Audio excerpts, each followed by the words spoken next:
Il Palacongressi si appresta a diventare a tornare punto di riferimento per eventi culturali e di altro genere. Oggi si presenta una convenzione appunto che ha al centro il Palacongressi. Sì, non solamente il Palacongressi, cioè nel senso che si sta lavorando, diciamo, a una ipotesi di programmazione nell'attesa che il Palacongressi ritorni fruibile.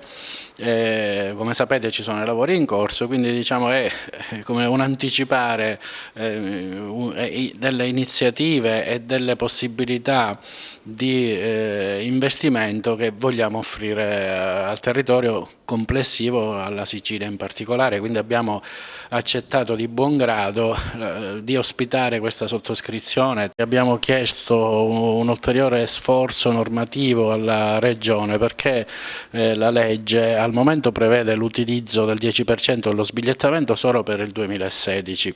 Ovviamente con queste risorse noi ci siamo attivati, stiamo lavorando, però ovviamente non saranno sufficienti per riaprire tutto il Palacongressi e soprattutto per avviare la gestione per gli anni successivi. Una convenzione per rilanciare il turismo congressuale ad Agrigento. Sì, è un momento importante, ringraziamo il Parco Archeologico della Valle dei Templi che ci sta dando il proprio contributo appunto con la riapertura del Palazzo dei Congressi. Questo accordo di partenariato con Sicilia Convention Bureau ci proietta in una dimensione a livello nazionale e internazionale. È la più grossa struttura siciliana che all'interno ha le più grandi aziende.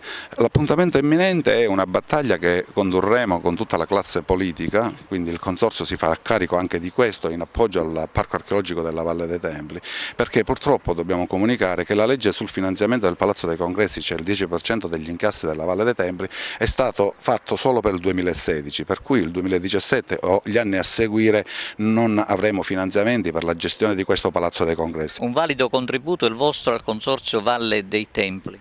Ci auguriamo che lo sia. Partiamo oggi con una nuova avventura, una scommessa. Sicilia Convention Bureau è abituato a fare scommesse diciamo, senza alcun fine che è quello di promuovere e far crescere la Sicilia. Cerchiamo alleanze in luoghi magici come questo, con un potenziale sicuramente ancora non sfruttato.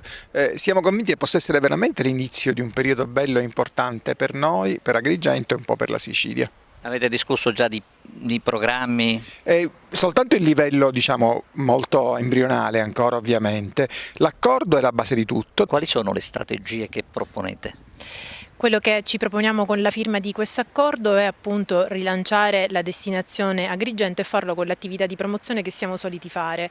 L'attività di promozione organizzata e pianificata dal Convention Bureau comprende la partecipazione alle fiere di settore, comprende una promozione spinta attraverso il nostro sito e lo fa non solo per la destinazione ma per tutti quegli operatori che in maniera sinergica vogliono collaborare insieme a noi e quindi creando delle ulteriori opportunità per gli operatori del settore quali alberghi, ristoratori o comunque tutti coloro che offrono servizi per la destinazione. Facendo questo ci auguriamo appunto che tutti insieme si possa fare qualcosa per rilanciare la destinazione Agrigento grazie alla presenza appunto del Palacongressi che è un forte attrattore per l'organizzazione di meeting ed eventi anche a livello internazionale.